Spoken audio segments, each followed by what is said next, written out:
요한계시록 19장 19절에서 21절까지 말씀. 제가 진 성경으로는 신약성경 419쪽의 말씀입니다. 요한계시록 19장 19절에서 21절까지 말씀 제가 봉독해 올립니다.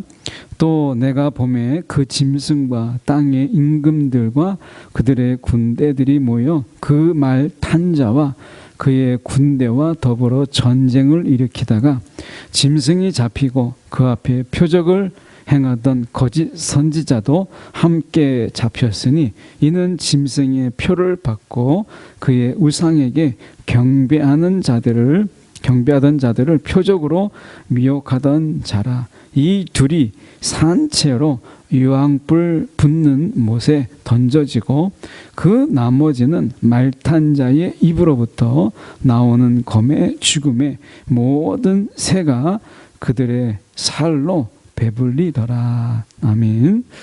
오늘 이 말씀 가지고 말씀이 없는 표적엔 은혜도 없다. 말씀이 없는 표적엔 은혜도 없다라는 제목으로 함께 말씀을 나누기를 원합니다. 오늘 본문은 사실 지난주에 봤던 17절, 18절의 시간적 순서로는 그 앞에 있는 내용입니다. 이 곡이라고 하는 왕이 연합군을 만들어서 이제 하나님의 이 나라, 회복된 이스라엘을 공격하죠. 이제 이것을 사도 요한이 이 계시 중에 이것을 마지막 영적 전쟁으로 가지고 오는 어떻게 보면 이제 그런 부분에서 차용하고 있고 유용하고 있는 어떤 유비적으로 사용하고 있는 것을 지난주에 말씀을 드렸고, 오늘은 사실은 그 전쟁의 내용들을 사실은 17절, 18절보다 내용적으로는 앞에 있는데 우리가 무엇을 강조하기 위해서 이 뒤에 놓았는가를 먼저 좀 살펴보고, 그러는 가운데 우리가 지금 어떤 위치에 놓여져 있는가라고 하는 것을 좀 하려고 합니다. 먼저 19절에 가서 보시면 이렇게 말씀하죠. 또 내가 보매 그 짐승과 땅의 임금들과 그들의 군대들이 모여 그 말탄 자와 그와 그의 군대와 더불어 전쟁을 일으키다가 이렇게 되어 있어요. 근데 우리 성경에는 전쟁을 일으키다가 이렇게 되어 있는데, 우리가 이것을 헬라어로 접근하게 되면 중요한 단어가 빠져 있습니다. 그것은 뭐냐면 그라고 하는, 바로 그 전쟁, 바로 그라는 말이 빠져 있어요. 정관사가 빠져 있어요. 그러니까 이 전쟁은 지금 그냥 어떤 전쟁이 아니라 앞에서 이야기했던 바로 그 전쟁, 반드시 있어야 될 바로 그 전쟁, 이것을 이야기하는 거예요. 에스겔에서 말씀했었던 바로 그 전쟁, 바로 마지막에 있어야 될 영적 전쟁의 바로 그 전쟁이라고 하는 것을 말씀하고 있다는 거예요. 우리가 이제 완전한 하나님의 나라를 맞이하기 전에 겪어야 될 그것이 있다면 영적 전쟁, 바로 그 전쟁을 말씀하고 있는 것입니다. 오늘 이 전쟁은 분명히 예수님께서 이 모든 전쟁, 이 전쟁, 마지막 전쟁의 지휘자로, 그가 지휘관 총사령관으로 예수님께서 이 전쟁을 이끄시고 이 전쟁을 반드시 성경의 말씀처럼 반드시 이기실 거고 반드시 이것을 통해서 승리하실 거예요. 근데 이 전쟁에 저와 여러분도 참여자가 되도록 부름을 받았다라고 하는 것입니다. 이 전쟁에. 그래서 이 전쟁은 우리가 나는 평화주의자니까, 나는 싸우는 걸 별로 안 좋아하니까 이 전쟁에 내가 참여하지 않겠다, 이렇게 말할 수 없는 거예요.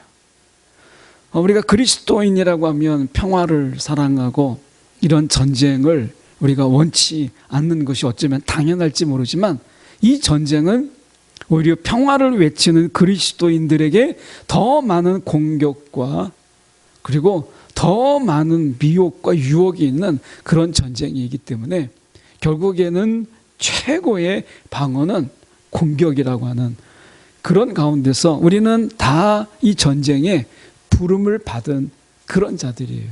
이거는 그리스도인을 따르는, 예수를 따르는 모든 자들이 피할 수 없는 전쟁이라고 하는 것을 우리가 말씀하고 있는 거예요. 문제는 무엇이냐면 이 전쟁에, 이 마지막 전쟁에 부름을 받은 이 땅의 모든 교회들, 우리도 마찬가지죠.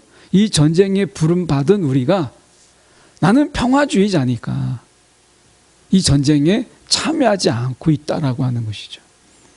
우리가 역사적으로 봐도 지금 우크라이나하고 러시아의 전쟁이 금방 끝날 것처럼 보였지만 굉장히 서방에서 무기를 계속 제공해주고 미국도 나중에, 미국도 지금 지원하는 건데 러시아가 한편으로는 굉장히 불리하게 진행되고 있잖아요. 이런 전쟁이 왜 일어나느냐? 그 옆에 있었던 다른 나라들, 우크라이나 주변에 우리는 중립국이다라고 했던 그런 나라들이 하나같이 다 지금 무기를 사들이고 있어요. 그냥 우리는 중립국이야 라고 해서 러시아가 공격하지 않는다는 보장이 없다라는 것을 그들이 경험한 거예요. 우크라이나를 보면서. 우크라이나는 어떤 거였어요? 원래 그들은 핵을 가지고 있었던 나라였죠. 그래서 함부로 할 수 없었는데 우크라이나에서 어떻게 했어요? 우리는 비핵화를 지지하고 평화를 지지한다. 그래서 핵을 자체적으로 이것을 해체하고 핵을 자체적으로 그것을 그들이 제거했던 그런 나라였어요. 우리는 평화를 외친다 라고 했던 나라였어요. 근데 전쟁이 어떻게 됐어요? 러시아가 자발적으로 핵을 그들이 이제 없앴으니까 이 나라는 공격하면 안 되겠다. 평화적인 나라다. 이런 나라를 우리가 어떻게 공격할 수 있느냐 이렇게 말했습니까? 아니잖아요. 때는 이때다. 오히려 때는 이때다. 그래서 우크라이나를 공격했어요. 이거는 우리가 세계의 국제 전쟁 속에서, 국제 질서 속에서 나타나고 힘으로 인한 어떤 자신들의 영토를 넓히려고 하는 경제적인 이득만 있다면 얼마든지 전쟁도 불사할 수 있는 어떤 약육강식의 그런 국제 정세를 이야기하는 것으로 그치는 것이 아니라 이것은 영적 전쟁에도 그대로 적용이 됩니다.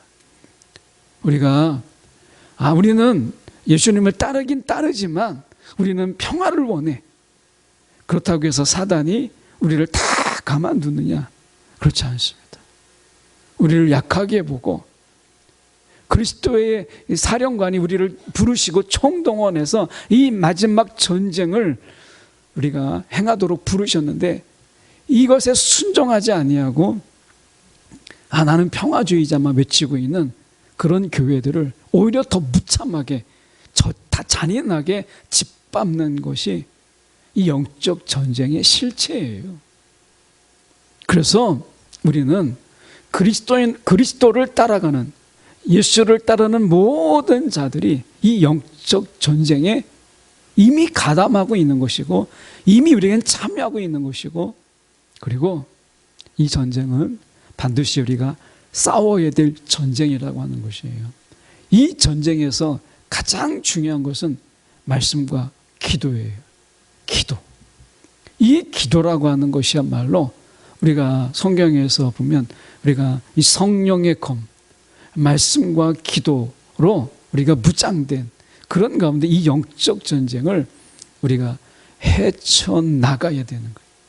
예수님께서 40일 금식하고 사단의 시험 가운데 말씀으로 이기신 것처럼 예수님께서 그 피곤한 가운데서도 기도를 중단하지 아니하고 기도했던 그 기도, 우리가 이 말씀과 기도를 빼고 영적 전쟁을 할 수 있는 것은 아무것도 없다라고 하는 것이죠. 그래서 바로 그 전쟁, 19절에 나와 있는 그의 군대와 더불어 전쟁을 일으키다가 이렇게 바로 그 전쟁이 지금 우리 가운데 일어나고 있다는 거예요. 지금 앞으로 일어나는 게 아니라 이미 그 전쟁 중에 우리는 있다라고 하는 것을 말씀하고 있어요. 계시록 13장 14절과 5절의 말씀에 보면 이런 말씀이 있습니다. 짐승 앞에서 받은 바 이적을 행함으로 땅에 거하는 자들을 미혹하며. 자, 이들이 어떤 자들이냐? 짐승 앞에서 받은 바 이적을 행해요. 이적을 행함으로 땅에 거하는 자들을 미혹하죠. 이적을 행함으로 땅에 거하는 자들을 미혹해요. 자, 여기서 중요한 것은 뭐냐면 말씀이 없어요. 20절에 보세요. 짐승이 잡히고 그 앞에서 표적을 행하던 거짓 선지자. 표적을 행하던 거짓 선지자. 표적이라는 것은 뭐예요? 원래 의미는, 이 표적이라고 하는 것은 예수님께서도 표적과 이적을 행하셨죠. 근데 예수님은 말씀을 가르치시고 그 말씀이 실제가 되는 것을 보이시기 위해서 표적을 행하셨어요.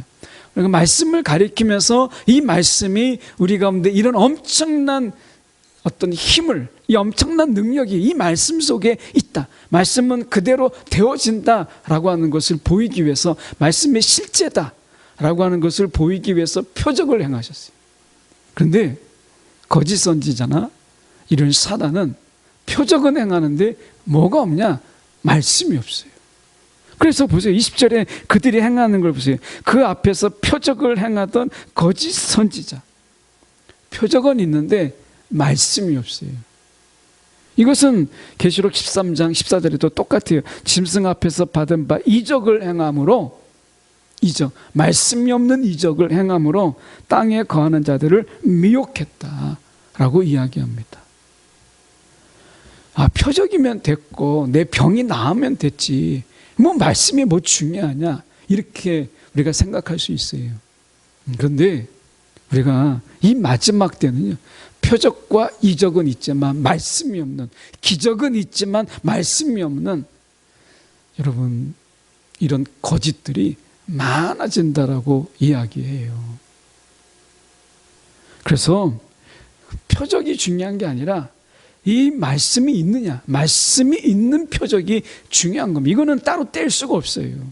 예수님 안에서는 이걸 따로 뗄 수가 없어요. 말씀이 곧 표적이고 말씀이 곧 실제예요.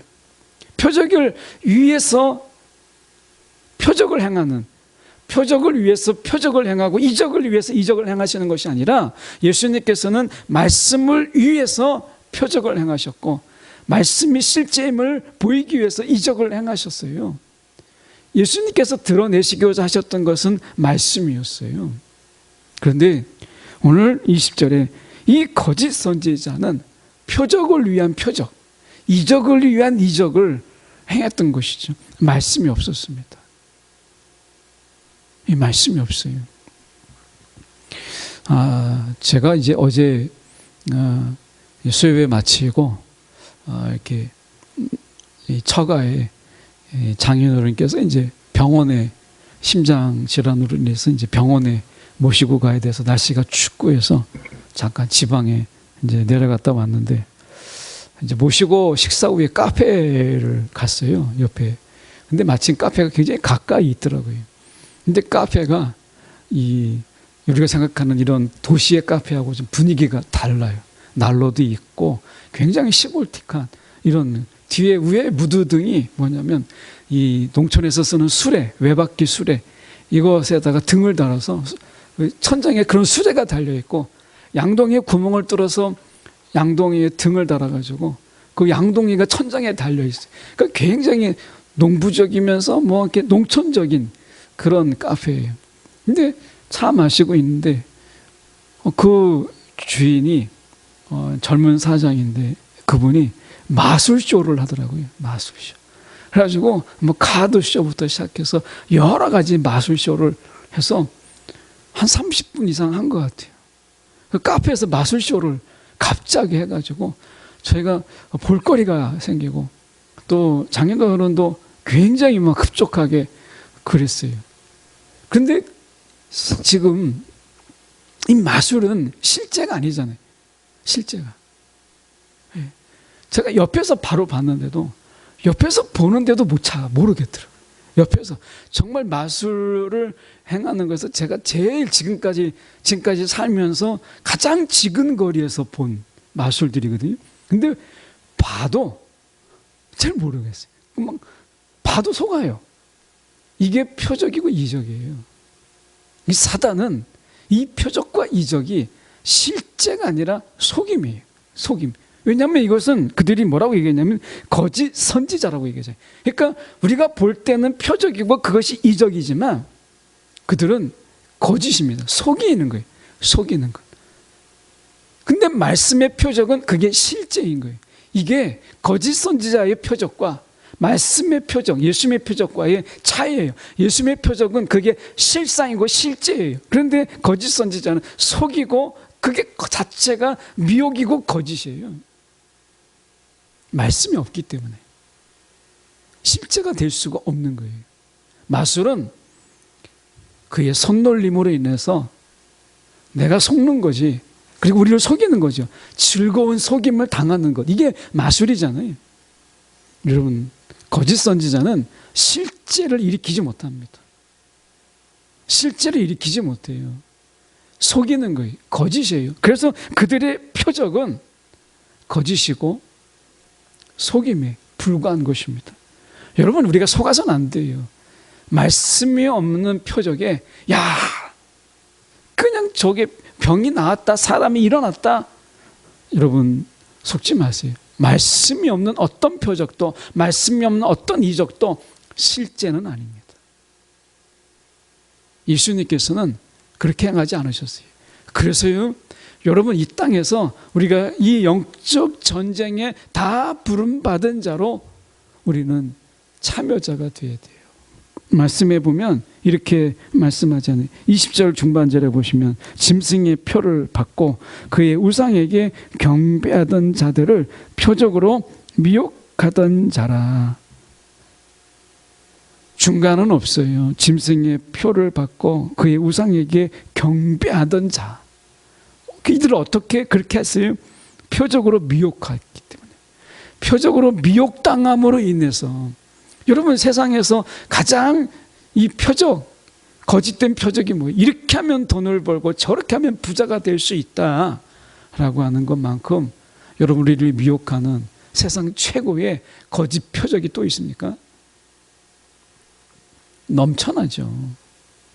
여러분, 이렇게 하면 돈을 벌 수 있다, 저렇게 하면 정말 떼부자가 될 수 있다라고 했던 그들이 나중에 보면 좀 지나고 나면 사기죄로 다 고발당하고 사람들의 그런 돈을 다 가지고 해외로 도피하게 되는 전과자가 되고 하는 것을 보게 되죠.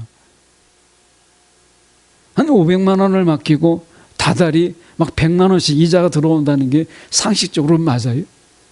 그런데 그렇게 돈을 벌 수 있다라고 하는 속에서 수많은 사람들이 막 빚을 내면서 투자하는 이런들 속에서, 그거는 경제 가장 기본적인 부분 속에서도 이치에 맞지 않는 부분이잖아요.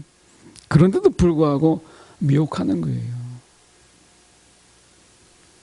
그래서 우리가 그 20절의 하반절에 보시면 결국에는 산채로 유황불 붙는 못에 던져지고, 속지 않기 위해서는 속이는 자들과 싸워야 되는 거예요. 내가 속임을 당하지 않기 위해서는 나뿐만 아니라, 나는 속임을 당하지 않지만 내 자녀들이 속임을 당할 수도 있잖아요. 그러면 내가 그들과 싸워야죠. 그래서 사기치는 자들과 거짓으로 미혹하는 자들이 나는 상관없다라고 해서 내가 무관심하게 되면 내 자녀는 거기에 의해서 영원히 팔리게 되고, 그것 때문에 그의 모든 인생이 다 망가질 수도 있는 거예요. 그래서 우리는 싸워야 되는 거예요. 그런 속이는 자, 미혹하는 자, 싸워야 그게 내 자녀를 지키는 것이고 내 가정을 지키는 거예요.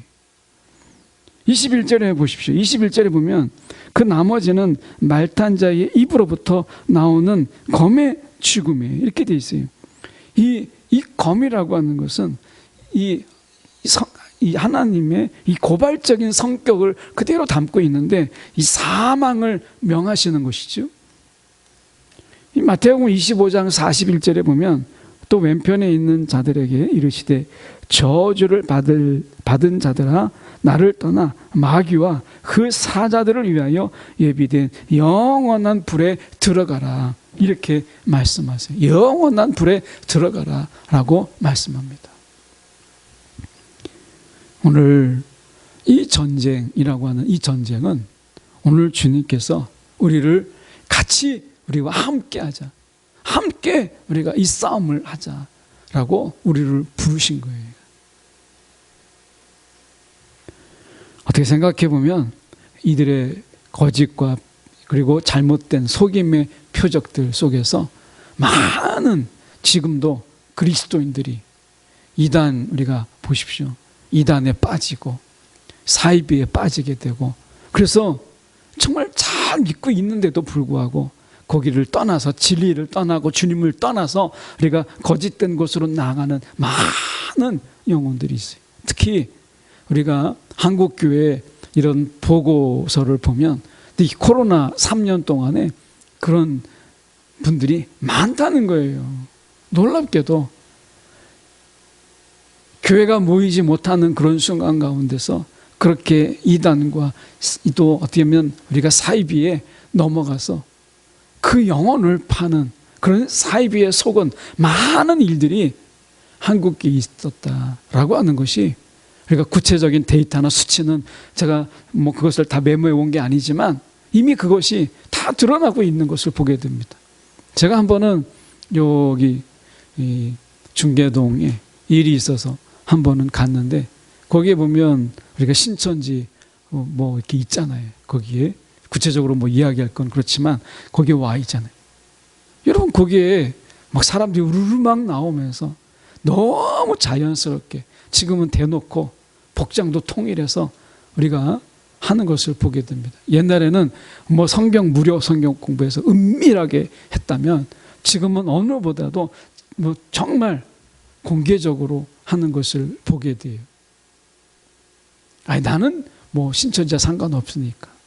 아니죠. 나는 상관없어도 내 자녀 중에 누군가가, 내 이웃 중에 누군가가, 내 형제 중에 누군가가 그런 거짓에 속을 수 있고 미혹에 넘어갈 수 있잖아요. 그래서 오히려 아는 우리가 싸워야 되는 거고, 아는 우리가 그것에 대해서 경계심을 갖도록 하는 것이 중요하잖아요. 나는 아니까 내가 뒷짐지고 있고, 내가 그것에 대해서 나는 아니니까 라고 한다면 누군가는 그 사람에 의해서, 우리가 사건 사고 일어나는 그런 뉴스동에서 보면 내가 목격자요, 내가 증인인데 내가 가만히 있으면, 나는 당한 게 없으니까 가만히 있으면 오늘 그 범죄자는 또 누군가에게 그것을 가해하고 또 누군가에게 또 다른 피해자가 생기는 거 아니겠어요? 그래서 싸우는 거예요. 알고 있기 때문에 더 싸워야 되는 거고, 예수님을 따르고 있기 때문에 이 전쟁에 참여하는 자가 되어야 되는 거예요. 그래서 지금 계시록을 보면 교회들을 부르고 계시다는 거예요. 교회들을. 이 마지막 전쟁에 예수님께서 지금 이 사령관으로 참여하는 이 전쟁에 우리가 예수를 따르는 이런 가운데 예수님께서 지금 전쟁을 하고 계세요. 이 영적 전쟁을 하고 있어요. 나는 평화주의자니까 예수님을 따르는 우리가 예수님이 전쟁에 지금 선봉에서 이 전쟁을 하고 있는데, 나는 평화주의자니까 예수님을 안 따른다라고 한다면, 전쟁에 참여하지 않는다라고 하면, 여러분, 그것은 내가 평화를 따르는 거지 예수를 따르는 게 아니잖아요. 근데 우리는 알잖아요. 예수가 없는 평화가 있어요? 없어요. 그건 자기 기만이죠. 자기 착각이에요. 예수가 없는 평화가 어디 있어요?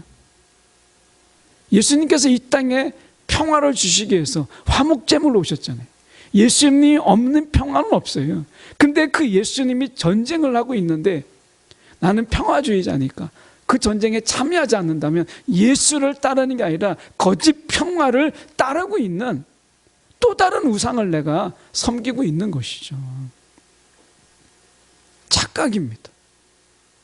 오늘 예수님이 가는 곳에 우리가 가는 거고, 예수님이 있는 곳에 우리가 있는 거예요. 그게 제자잖아요. 예수님을 따랐던 제자들이 예수님이 풍랑 가운데 있으면 제자들도 그 가운데 있었고, 예수님이 배에 머물러 있으면 그들도 배 가운데 있었고, 예수님이 오늘도 길을 걷고 있으면 그들도 걷고 있었어요. 제자들은 같이 가는 거예요. 오늘 예수님을 따른다고 하는 우리가, 예수님은 전쟁터에 있는데 내가 편안하게 쉬고 누울 수 있어요? 그렇지 할 수 없잖아요. 지금 이 전쟁은 반드시 있어야 될 영적 전쟁이고, 그 가운데서 저와 여러분을 부르시고 계시에요. 이미 우리는 이 전쟁 중에 있는 거예요. 이 전쟁 중에. 그래서 우리가 말씀 속에서 이렇게 다시 한번 말씀할 수 있죠. 보시면 우리가 19절로 가서 보면, 또 내가 보매 그 짐승과 땅의 임금들과 그들의 군대들이 모여서 그 말탄 자와 그의 군대와 더불어, 그 말탄 자, 이것이 21절에 나와 있는 그 말탄 자의 입으로부터 나오는 검, 이 말탄 자가 예수 그리스도거든요. 그래서 이 말탄 자와 그분의 혼자 전쟁이 아니에요. 그의 군대, 우리는 그분의 군대로 부름받은 그런 자들입니다. 이 전쟁은 평화를 위한 전쟁이고, 더 이상 미혹되거나 또 우리 영적으로 나약한 자들이 넘어지지 않기 위한 전쟁인 거예요. 여러분, 우리가 좀 있는 분들이 어려운 분들을 돕는 것을 하나님이 기뻐하신 것처럼 나눔이잖아요. 그러니까 사도행전적으로 보면 있는 분들이 없는 자들, 가난한 자들을 위해서 우리가 나누잖아요. 힘이 있는 자가 약자를 보호하기 위한 전쟁, 이거거든요. 영적 전쟁. 여러분, 오히려 우리가 기도할 수 있고 말씀을 우리가 깨달아서 말씀의 능력을 경험하는 우리가 더 이 전쟁에 더 참여하는 자가 되어야 돼요. 나는 아니까가 아니라 알기 때문에 참여해야 될 전쟁, 이 마지막 전쟁에 우리를 부르시고 계시다. 우리는 이 전쟁 중에 있다라고 하는 것을 다시 한번 기억하는 저와 여러분 되기 원합니다. 여러분, 우리가 말씀이 없는 표적에는 은혜가 없어요. 이걸 뒤집으면 거짓 선지자들이 보이는 표적은 그 속에 은혜가 없습니다. 근데 말씀이 있는 곳에는 반드시 은혜가 있어요. 이 전쟁은 여러분, 우리가 은혜를 경험하는 엄청난 자리이기도 합니다. 저와 여러분이 이 영적 전쟁에 우리가 기쁨으로, 감사함으로 나를 부르셨다라고 하는 이 감격으로 오늘 참여하는 저와 여러분이 되기를 간절히 소망합니다.